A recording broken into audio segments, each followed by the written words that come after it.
छत्तीसगढ़ के पूर्व मुख्यमंत्री और कांग्रेस के राष्ट्रीय महासचिव भूपेश बघेल के निवास पर आज तड़के केंद्रीय जांच ब्यूरो सीबीआई ने दबिश दी है। जानकारी के अनुसार सीबीआई की टीम रायपुर और भिलाई दोनों स्थानों पर जांच कर रही है। सुबह सुबह भूपेश बघेल के ठिकानों पर जांच एजेंसी के अधिकारियों के पहुंचने से राजनीतिक गलियारों में हलचल मच गई है।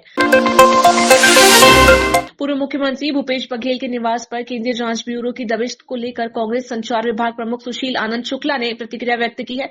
शुक्ला ने आरोप लगाया कि भाजपा की मोदी सरकार ने जानबूझकर सीबीआई को भूपेश बघेल के खिलाफ कार्रवाई करने के लिए भेजा है।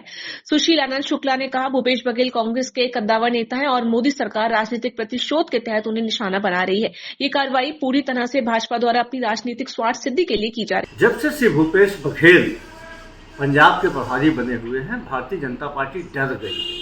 पहले उनके घर में ईडी भेजा गया और आज उनके निवास पर सीबीआई को भेजा गया है।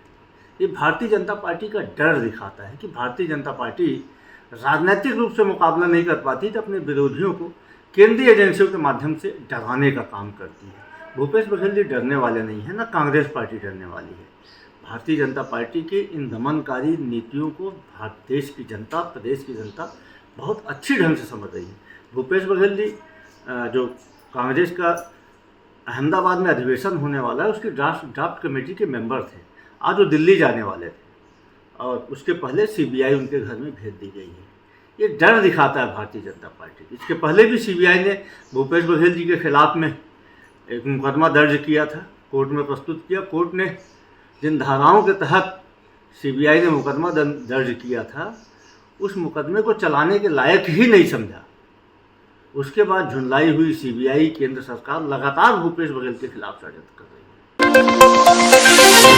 छत्तीसगढ़ में महादेव सट्टा ऐप घोटाले को लेकर सीबीआई ने आज तड़के पूर्व मुख्यमंत्री भूपेश बघेल, उनके करीबियों और कई अधिकारियों के ठिकानों पर छापेमारी की। इस कार्रवाई से प्रदेश में सियासी हलचल मच गई है। गृह मंत्री विजय शर्मा ने सीबीआई की कार्रवाई पर प्रतिक्रिया देते हुए कहा कि उन्हें रेड की जानकारी मिली है, लेकिन किस विषय की जांच हो रही है इसकी जानकारी नहीं है। उन्होंने ये भी कहा कि नेता प्रतिपक्ष चरणदास महत ने विभिन्न विषयों पर जांच की मांग की थी और उन्हें ईडी और सीबीआई पर विश्वास है। कांग्रेस के केंद्रीय एजेंसियों के दुरुपयोग के आरोप पर विजय शर्मा ने कहा कि महंत खुद सीबीआई और ईडी की जांच पर विश्वास करते हैं और इसके लिए उन्होंने प्रधानमंत्री तक को पत्र लिखने की बात कही थी। मुझे पता चला है, बाकी क्या विषय है, किस विषय पर ये कार्रवाई है, ये मुझे जानकारी में नहीं है। हाँ, ये जरूर पता है कि सीबीआई ने अभी छापा किया है। सीबीआई को जो है जांच का जिम्मा राज्य सरकार ने सौंपा था महादेव बेटिंग ऐप के मामले में। अनेक विषयों को सौंपा है, बाद में क्लियर होगा कि किस विषय पर छापे हुए हैं। अनेक विषयों को सौंपा गया है। सर, कांग्रेस इस बात का जिक्र कर रही है कि जब भी कोई बड़े मूवमेंट कांग्रेस के होते हैं उस दौरान बीजेपी जो है इस तरह के हथकंडे अपनाती, केंद्रीय एजेंसियों का दुरुपयोग करती है। इस तरह से पूर्व मुख्यमंत्री भूपेश बघेल को ड्राफ्टिंग कमेटी में सदस्य बनाया गया। उनको नहीं मालूम है शायद कि आदरणीय नेता प्रतिपक्ष जी ने स्वयं विभिन्न विषयों पर सीबीआई जांच की मांग की है, तो वे बाबा उनको भी विश्वास है, भाई ईडी पर विश्वास है, सीबीआई पर विश्वास है, अब उनको भी विश्वास है।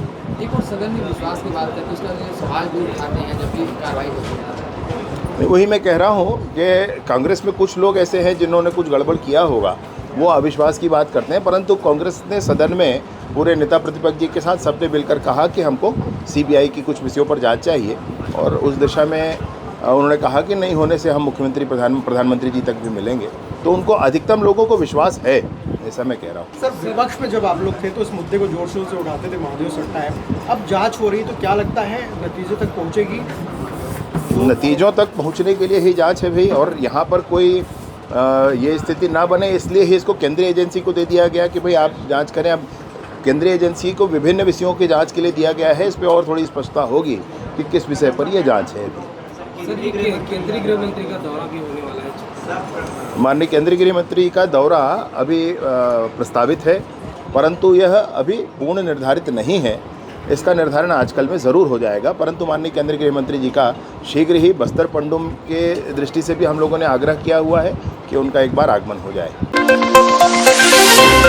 सीबीआई ने महादेव सट्टा ऐप घोटाले की जांच में छत्तीसगढ़, भोपाल, कोलकाता और दिल्ली में 60 स्थानों पर छापेमारी की। छत्तीसगढ़ कांग्रेस अध्यक्ष दीपक बैज ने केंद्र सरकार पर आरोप लगाते हुए कहा कि सट्टा ऐप बंद क्यों नहीं हो रहा, जबकि राज्य और केंद्र में सरकार है। उन्होंने कथावाचक प्रदीप मिश्रा से पूछताछ की संभावना को लेकर सवाल उठाया और आरोप लगाया कि मंत्री और नेताओं की जेब से सट्टे का पैसा आता है, इसलिए कार्रवाई नहीं हो रही है। अगर आप कहते हैं कि अगर आज का जो कार्रवाई है महादेव सट्टा ऐप को लेकर है, तो मेरा कुछ सवाल है इस सरकार से। महादेव सट्टा ऐप अभी तक क्यों बंद नहीं हुआ? आप तो लगातार विधानसभा चुनाव में महादेव सट्टा ऐप को लेकर प्रधानमंत्री से लेकर एक मंत्री तक, एक संतरी तक बड़ी बड़ी भाषण देते थे। महादेव सट्टा ऐप बंद क्यों नहीं हुआ आज तक? मैं पूछना चाहता हूं। आज तो आपकी डबल इंजन की सरकार है, राज्य में भी आपकी सरकार है, केंद्र में भी आपकी सरकार है, एक झटके में बंद होना चाहिए, क्यों बंद नहीं हुआ? पहला सवाल। दूसरा सवाल, आप तो बड़ी बड़ी बातें करते थे कि उसका महादेव सट्टा ऐप का मुख्य सरगना सौरभ चंद्राकर दुबई में पकड़ा गया है। तो कहाँ है सौरभ चंद्राकर? मैं पूछना चाहता हूं, कहाँ है सौरभ चंद्राकर? गिरफ्तारी हुई, आपने कहा, ये छत्तीसगढ़ की सरकार ने कहा गिरफ्तारी हुई है, तो कहाँ है सौरभ चंद्राकर? अरे वो तो दुबई में प्रदीप मिश्रा जी के कार्यक्रम में कथा सुन रहे हैं, भजन सुन रहे हैं वहां खुलेआम। तो गिरफ्तारी कहाँ हुई? इसका मतलब आप छत्तीसगढ़ के प्रदेश को गुमराह करना चाहते हैं, आप छत्तीसगढ़ के प्रदेश की राजनीति को दूषित करना चाहते हैं, आप छत्तीसगढ़ प्रदेश की राजनीति को डराना और धमकाना चाहते हैं। इसका मतलब कि छत्तीसगढ़ में सट्टा ऐप बंद नहीं हुआ, इसका मतलब सट्टा ऐप का पैसा वर्तमान भारतीय जनता पार्टी के सरकार के नेताओं और मंत्री, मुख्यमंत्री से लेकर उनके मंत्री और तमाम नेताओं को जा रहा है। इसका मतलब केंद्र में बैठी हुई भारतीय जनता पार्टी की सरकार और उनके तमाम नेताओं को पैसा जा रहा है, इसलिए बंद नहीं हुआ। मैं पूछना चाहता हूं, क्यों बंद नहीं हुआ?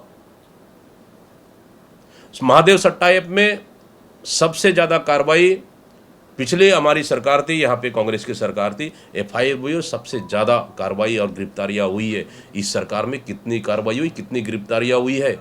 सिर्फ फर्जी गिरफ्तारी दिखाकर दुबई से लाने की बात करके छत्तीसगढ़ की जनता को आप गुमराह करना चाह रहे। इस कार्रवाई का कांग्रेस पार्टी पुरजोर विरोध करती है। छत्तीसगढ़ कांग्रेस अध्यक्ष दीपक बैस ने सीजीएमएससी और भारतमाला प्रोजेक्ट की संभावित जांच को लेकर बीजेपी पर निशाना साधा है। उन्होंने कहा कि क्या इन प्रोजेक्ट्स की भी ईडी और सीबीआई से जांच कराई जाएगी। बैस ने आरोप लगाया कि छोटे लोगों को फंसाकर बड़े नेताओं को बचा लिया गया है और अगर भारत माता प्रोजेक्ट की जांच हुई तो बीजेपी के आधे से ज्यादा नेता अंदर जाएंगे। जीरो टॉलरेंस नीति, मैंने तो कह रहा हूं ना, जीरो टॉलरेंस क्या है? भारतमाला घोटाले की जांच होगी क्या सीबीआई ईडी का? स्वास्थ्य विभाग में इतना बड़े सीजीएमएससी में घोटाला हुआ, उसमें होगी क्या ईडी और सीबीआई का? खुले आम भ्रष्टाचार किया जा रहा है इस सरकार में, एक संतरी से लेके पूरे मंत्री तक भ्रष्टाचार में चरम सीमा पर डूबे हुए हैं। इसका जांच कौन करेगा? सिर्फ इस 1.5 साल में छत्तीसगढ़ की जनता की गाड़ी कमाई को लूटने का काम भारतीय जनता पार्टी की सरकार कर रही। इसका जांच कौन करेगा? इसलिए क्योंकि आपकी आका दिल्ली में बैठे हुए हैं, विश्व गुरु दिल्ली में बैठे हुए हैं, इसलिए आंख बंद करके, आंख मूंद कर जो खुलेआम लूट सको तो लूट लो। छत्तीसगढ़ में कुछ तो होने वाला है नहीं, क्योंकि वहां भी, यहां भी आपकी सरकार, वहां भी आपकी सरकार, दोनों हिस्से बंटवारे में छत्तीसगढ़ को खा रहे हैं आप लोग। कौन जांच करेगा इसको?